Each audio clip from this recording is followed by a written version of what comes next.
Trois nouvelles incertitudes arrivent sur les marchés financiers alors même que les marchés sont au plus haut historique. Et c'est un vrai problème, je vous explique comment réagir. Donc on a des marchés financiers qui sont de manière étonnante très hauts.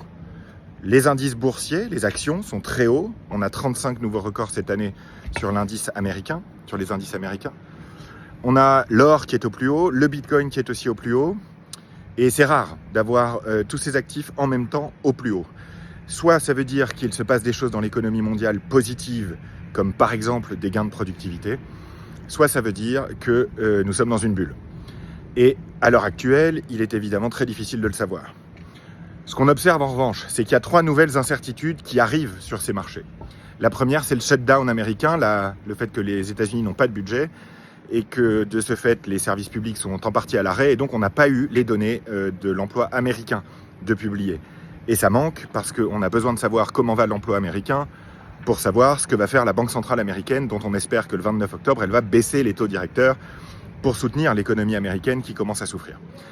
La deuxième grosse incertitude, c'est évidemment la France qui s'enfonce depuis ce matin dans la crise politique qui pourrait devenir une crise financière puis une crise économique, puisqu'aujourd'hui, dans l'absence de budget et de gouvernement, l'investissement des entreprises est à l'arrêt dans notre pays. C'est un énorme problème pour l'emploi, évidemment.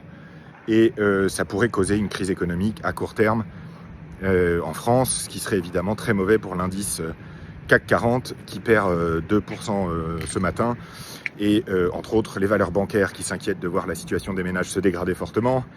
Les valeurs qui dépendent de la commande publique, je pense évidemment à Engie, à Vinci, à Veolia, enfin tant d'entreprises. Ça, c'est évidemment une incertitude élevée et une mauvaise nouvelle pour la sixième économie du monde. La troisième incertitude, c'est bien sûr l'intelligence artificielle. On a vu des méga deals ces derniers temps qui interrogent sur la pertinence des investissements colossaux réalisés dans l'intelligence artificielle.